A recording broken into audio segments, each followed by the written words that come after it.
di sana yang jauh selalu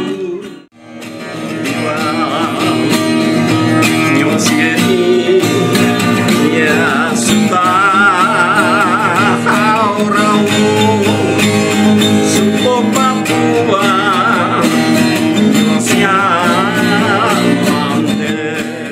adalah yang kupuja, artinya segala sesuatu Allah sudah menjadikan di atas tanah ini. Marilah bekerja keras, meningkatkan sumber daya manusia supaya menikmati apa yang Tuhan berikan di atas negeri ini, sehingga yang kupuja.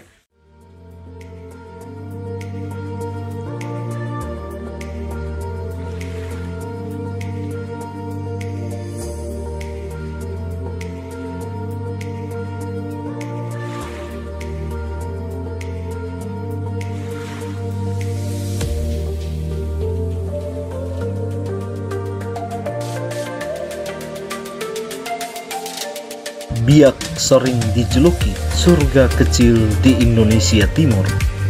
Selain karena pantainya yang elok, tempat ini juga menjadi penuh daya tarik karena perilaku masyarakatnya yang hangat, makanan lokal yang beragam, serta keindahan bawah lautnya yang tak terkira. Pulau ini pernah memainkan peran penting dalam panggung sejarah dunia, yakni sebagai markas armada laut Amerika Serikat di masa Perang Dunia Kedua. Saat itu Biak menjadi starting point untuk menyerang jantung pertahanan Jepang di Asia Tenggara. Sampai sekarang, situs-situs peninggalan perang itu masih bisa ditemukan seantero pulau. Tak hanya keindahan pantai nan elok, di tempat ini juga lahir ide pembuatan lagu yang menggambarkan indahnya tanah Papua. Yah, lagu Tanah Papua. Siapa yang tidak tahu lagu Tanah Papua? Setiap orang yang ada di tanah ini pasti tahu lagu yang sangat indah, mengangkat harkat dan martabat orang Papua. Yance Rumbino, seorang pensiunan guru sekolah dasar di pedalaman Papua, yang menciptakan lagu Tanah Papua. Ia kini tinggal di Pulau Undi, Kepulauan Padaido, sebuah distrik di Kabupaten Biak Numfor, Papua, Indonesia. Kepala Kantor Wilayah Kementerian Hukum dan HAM Papua, Antonius Matius Ayorbaba, bersama rombongan, juga Kepala Divisi Pemasyarakatan Kanwil Papua, yang difasilitasi pemerintah daerah Biak Numfor, ikut bersama asisten 2 Setda Biak Ferry Betai menuju ke Pulau Undi, tempat sang legendaris Yance Rumbino, pencipta lagu Tanah Papua. Manso Randak dari dua kata Manso dan Randak. Manso artinya pendatang, Randak artinya pertama kali, sehingga bisa dikatakan Manso Randak artinya mereka yang pertama kali datang di suatu tempat, sehingga perlu dilakukan upacara Manso Randak. Tujuan dari Manso Randak adalah supaya langit dan bumi penghuni yang ada di situ dengan segala apa yang itu dengan sang pencipta merestui kehadiran dan kedatangan tamu itu, sehingga bebas dari segala sesuatu yang mengganggu, baik langsung ataupun tidak langsung. Sebab tradisi-tradisi adat khususnya di Biak ini kalau tidak bikin Manso Randak itu biasanya datang begitu saja, kurang menghargai situasi, kembali ke tempat, mungkin juga sakit perut atau lain sebagainya. Akhirnya bisa dikatakan habis kamu datang ke tempat tidak minta izin sama penghuni tempat. Seperti itu arti daripada Mansoranda. Jadi Mansoranda ini kalau umpamanya dia pernah tahu lewat di situ, tapi tidak dalam satu acara resmi, maka itu dikasih basuh muka, tapi dikasih umpamanya piring seperti itu. Teteskan air mata pencipta lagu tanah Papua Yance Rumbino terima kunjungan Kakanwil Kemenkumham Papua Antonius Matius Ayurbaba bersama rombongan. Kita ingat Kepala Kantor Wilayah Kementerian Hukum dan HAM Papua Barat waktu itu, Antonius Matius Ayurbaba SH.MSI, telah menyerahkan sertifikat hak cipta kekayaan intelektual kepada pencipta lagu Tanah Papua Yance Rumbino, pria 68 tahun. Di sela acara peringatan Hari Ulang Tahun yang ke-21 Provinsi Papua Barat pada Senin 12 bulan Oktober 2020 yang lalu, Gubernur Papua Barat Dr. Andos Domingus Mandacan memberikan uang tunai senilai 500 juta rupiah. Kini Yance Rumbino mendiami tanah kelahirannya di Pulau Undi, gugusan Kepulauan Padaido. Yance Rumbino tak kuasa membendung tetesan air mata harunya saat mengisahkan ulang perjuangan hidupnya menjadi guru SD di pedalaman Papua. Lengkapnya, Yance Rumbino lahir tanggal 22 Juni tahun 1953 di kota Sorong. Pada waktu itu, kenapa saya orang Biak lahir di Sorong? Orang tua kandung saya adalah tentara Kenil Belanda waktu Perang Dunia Kedua, sehingga bertempat di kota Sorong. Nah, masa sekolah saya SD-nya itu di SD YPK Bethlehem Undi. Sering tinggal di Pulau Mansur Babu, pulau kecil sana, baru dayung sekolah ke sini. Setelah tamat sekolah di sini, sekolah ke salah satu sekolah guru SGB yang sudah tidak ada, yaitu sekolah guru bawahan. Setelah menamatkan diri, lanjutkan ke sekolah pendidikan guru SPG zaman itu di Bia.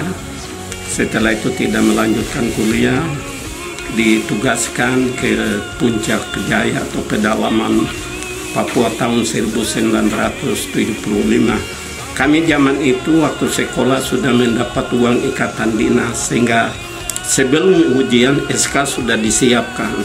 Apabila nilainya tidak memungkinkan untuk jadi guru, SK-nya dibatalkan. Atau kalau melanjutkan pendidikan, SK mutasi dibatalkan, dan yang mau kerja gaji langsung jalan zaman itu. Gaji berapa zaman itu? Gaji zaman itu 17.800 rupiah IBRP. IBRP itu 1.000 rupiah bisa beli beras 20 kilo. Sehingga walaupun gajinya kecil masih lumayan. Saya dimutasikan di pedalaman Puncak Jaya dengan umur 22 tahun sudah jadi guru sekolah dasar di sana. Kerja mengajar menghadapi murid yang kecil sampai lebih besar dari saya, semua kelas 1. Nah, kurang lebih hampir 200 murid. Saya mencoba mendidik mereka dengan menggunakan pola seni dan olahraga. Ya, lewat seni dan olahraga mereka menyanyi, bermain bola, sampai mereka tertarik ke sekolah. Baru saya mulai ngajar. Ngajarnya dengan pakai bahasa isyarat saja. Setelah pakai bahasa isyarat, saya kumpulkan anak-anak. Ada 3 anak yang paling nakal. Nakalnya bukan biasa, mungkin lebih nakal dari anak-anak di pantai. Tapi saya gunakan potensi nakal, bahwa di belakang kenakalan mereka memiliki keberanian. Saya didik, mereka tanya, meja, kursi.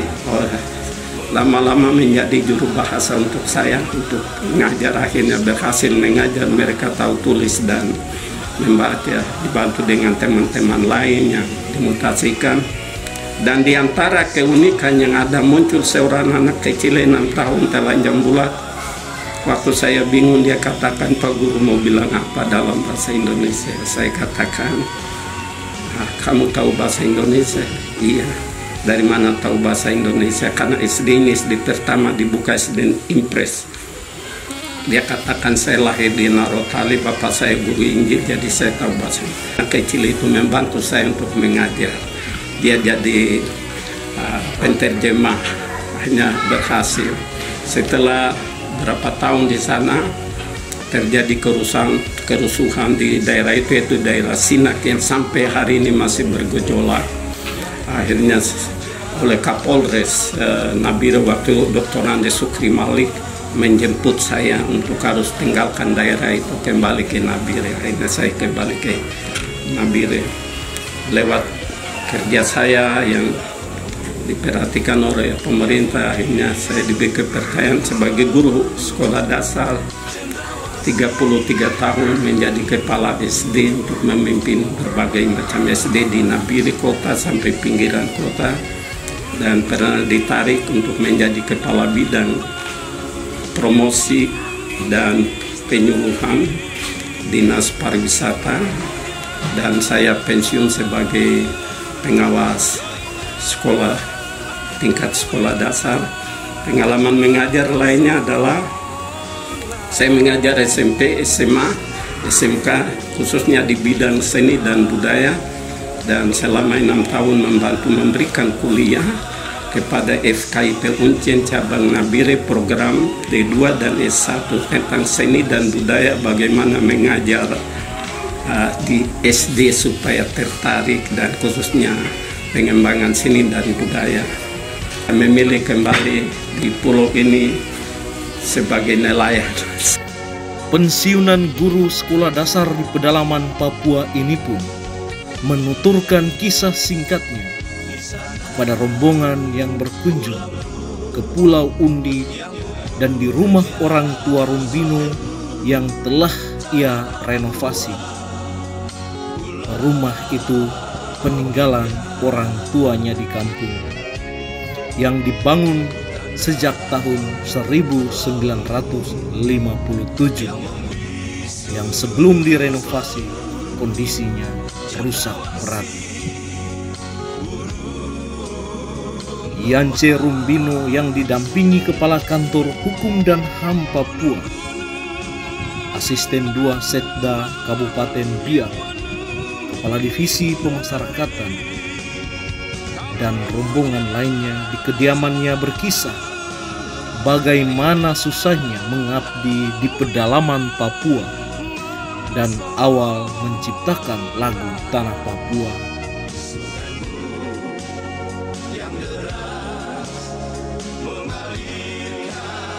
Mulai tahun 1975 saya naik pesawat pertama kali dalam hidup ini dengan pesawat yang disebut Twin Otter.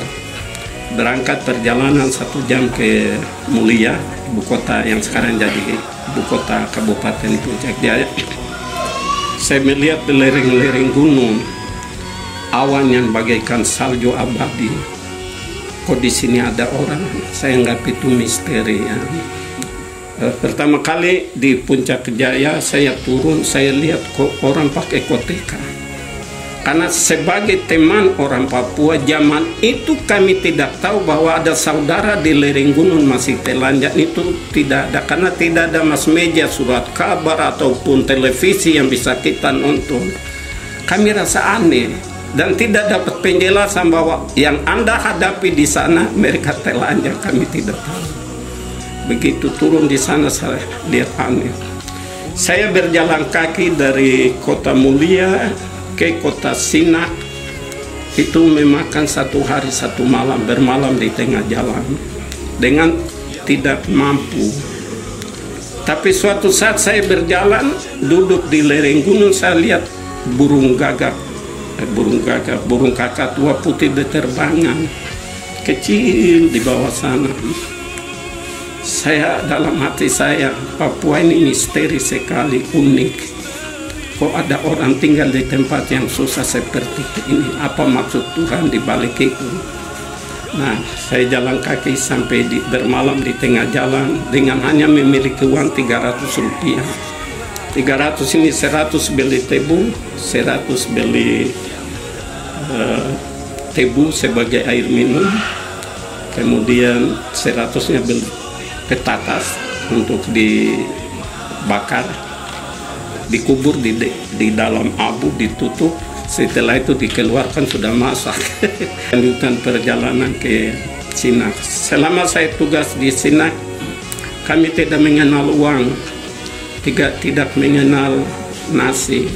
Yang ada adalah tergantung masyarakat, kalau kasih ubi kami dapat bakar makan sambil minum air dari lereng gunung yang mengalir.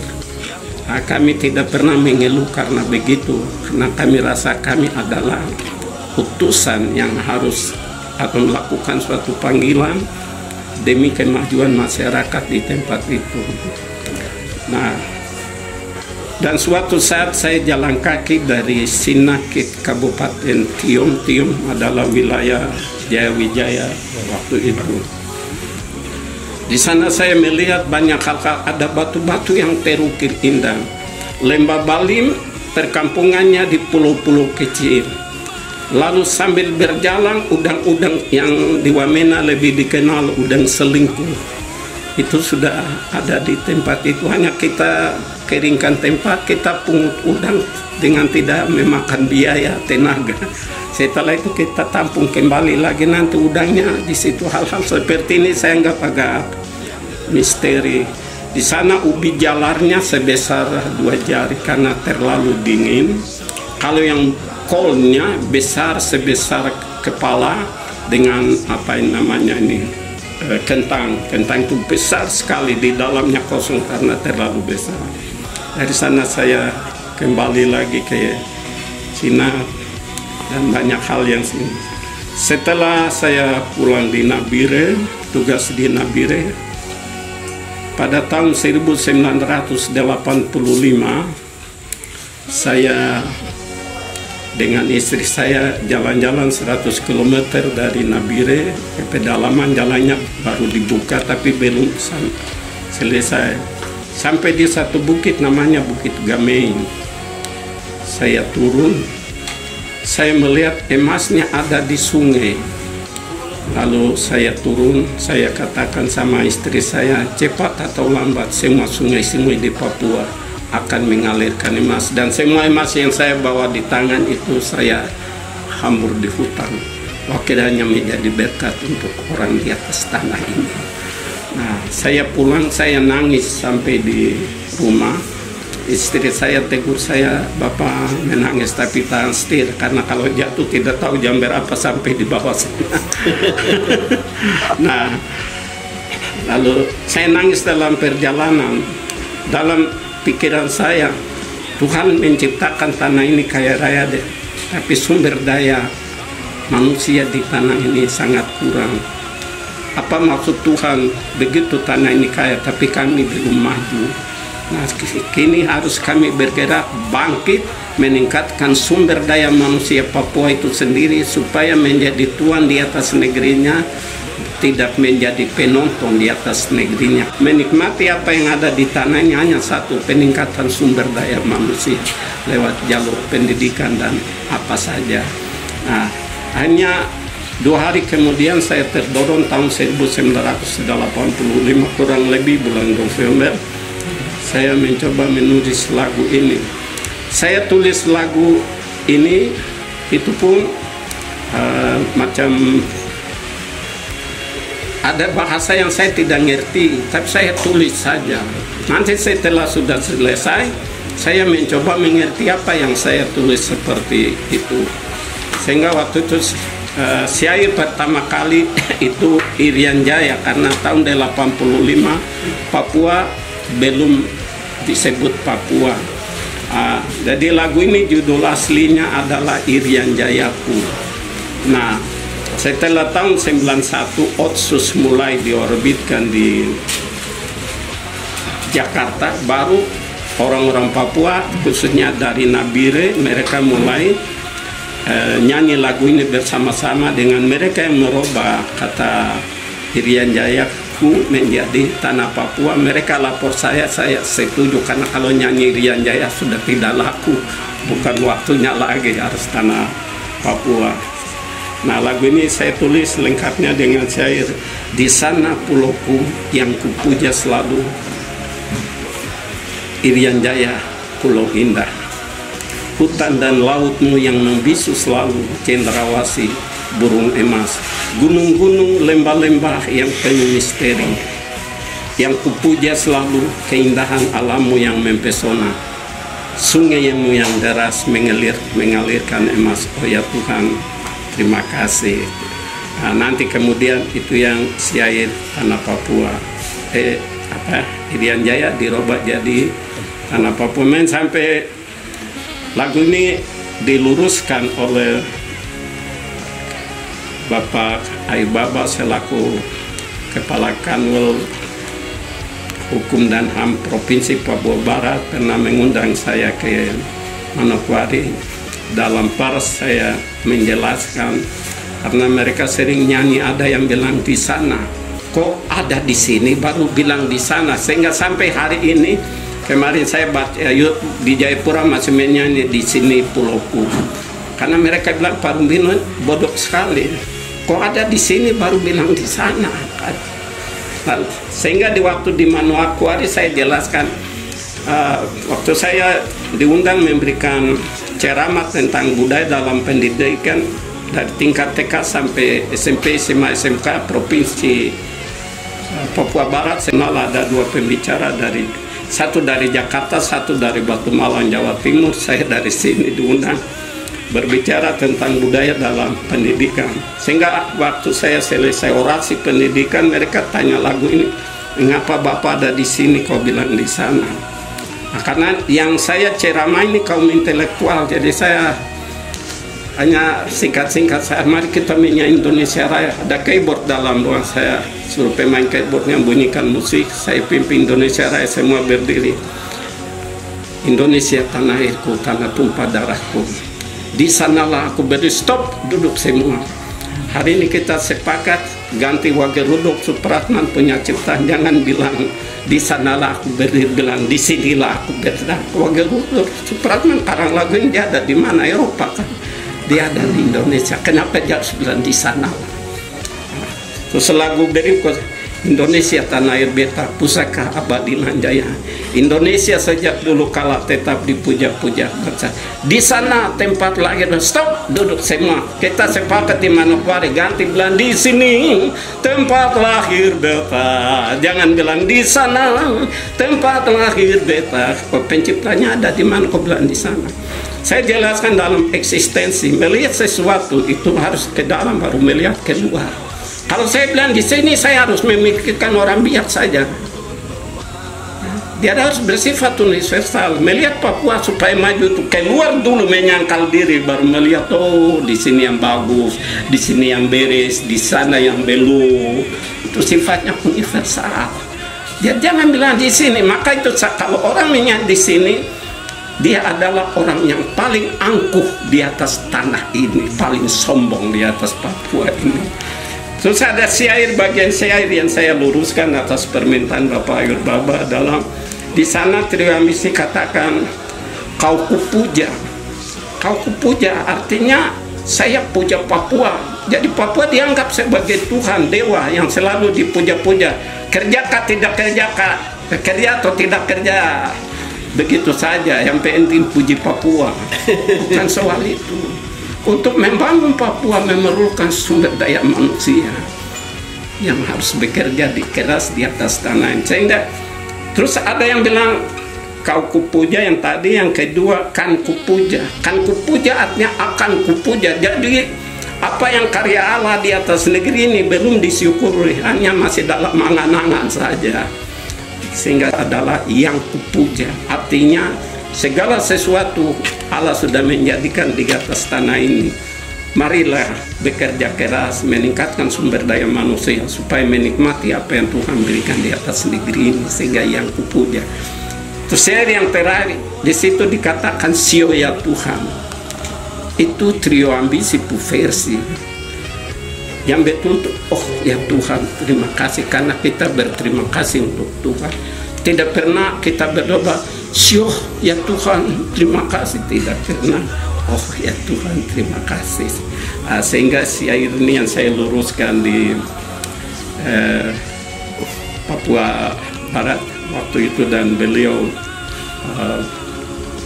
berbicara dengan Direktorat Jenderal Hak Intelektual Republik Indonesia, dan akhirnya syair-syair diluruskan karena lagunya saya notasi lengkap dengan suara 1 bahkan sampai 4 suara. Beliau meminta fotokopi, akhirnya saya diberi hak cipta resmi dari hak intelektual ya Republik Indonesia, sudah ada. Akhirnya lagunya sekarang dibeli oleh Gubernur Papua Barat menjadi aset untuk Papua Barat, dan nanti kalau ada yang nyanyi nanti berurusan dengan Gubernur Papua Barat.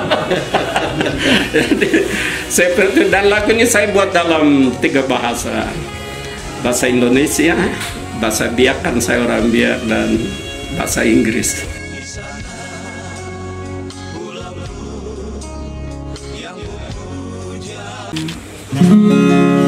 Nyanyi tapi suara sudah makan pinang, sering sakit-sakit, jadi ikut mempengaruhi pernafasan. Di sana yang jauh selalu tanah Papua, pulau indah,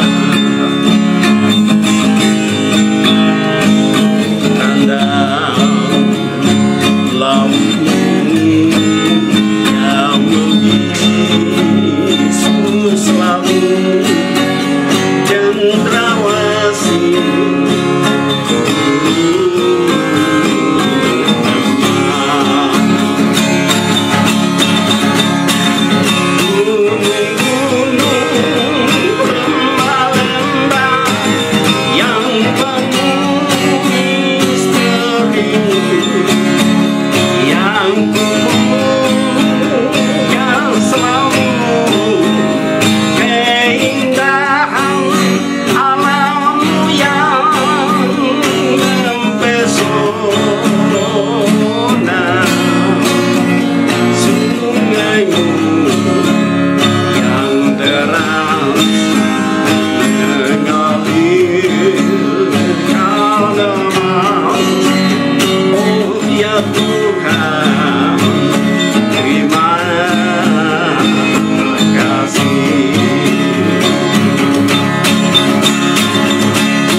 Ya, hari ini menjadi sukacita bagi saya selaku Kakanwil Kemenkumham Papua yang sebelumnya mendampingi Bapak Yance Rumbino untuk memproses lagu Tanah Papua dan telah menerima hak cipta juga royalti dari pemerintah Provinsi Papua Barat.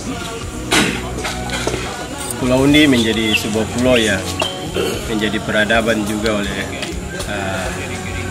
masyarakat yang ada di pulau ini dan tentu memiliki keunikan tersendiri, sehingga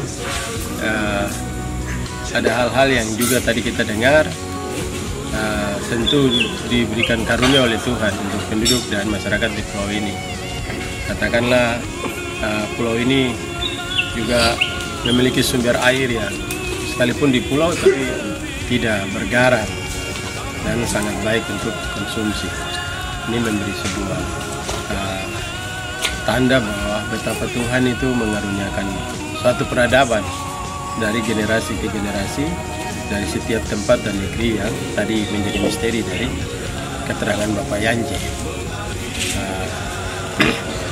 Hal yang penting yang kita dapat nilai pembelajaran hari ini bahwa kedisiplinan, ketekunan dan keteladanan dari seorang Bapak Yance yang mengabdi dengan totalitas untuk membangun sumber daya manusia menjadi sebuah spirit baru yang di tengah perubahan dan peradaban Papua ke depan harus bisa menjadi komitmen kita yang diberikan kepercayaan dan tanggung jawab sebagai pemimpin orang asli Papua untuk juga bisa bekerja disiplin, tapi yang lebih utama adalah dengan penuh kejujuran. Sehingga tentu ini kesan yang luar biasa dari kunjungan kami ke Pulau Undi, dan kita berdoa semua Bapak Yance tetap sehat, amin, dan semua keluarga dan semua penduduk di Pulau Undi. Apa yang menjadi harapan dari masyarakat di Pulau Undi, tentu nanti Bapak Asisten 2 yang akan mengkomunikasikan.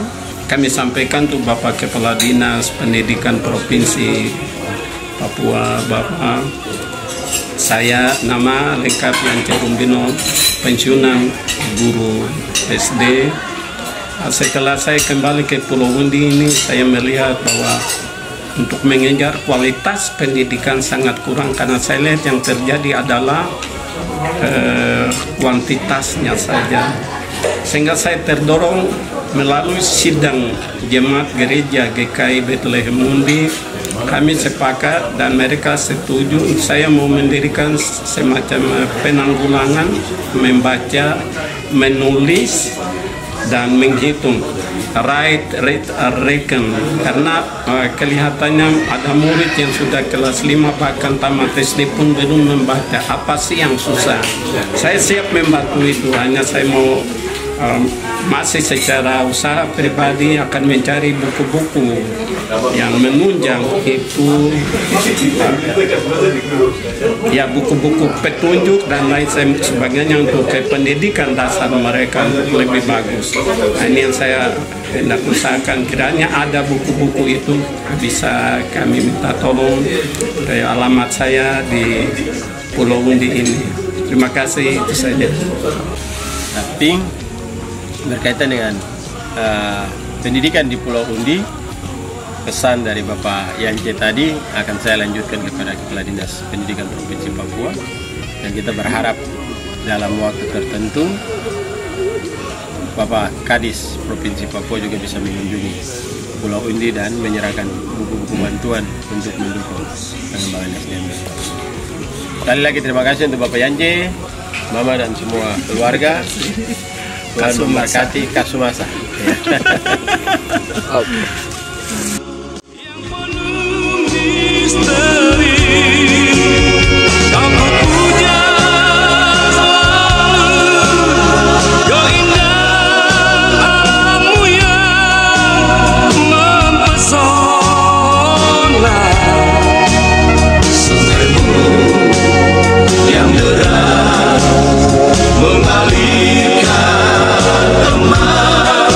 So ya Tuhan, terima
deras mengalirkan emas. So ya Tuhan,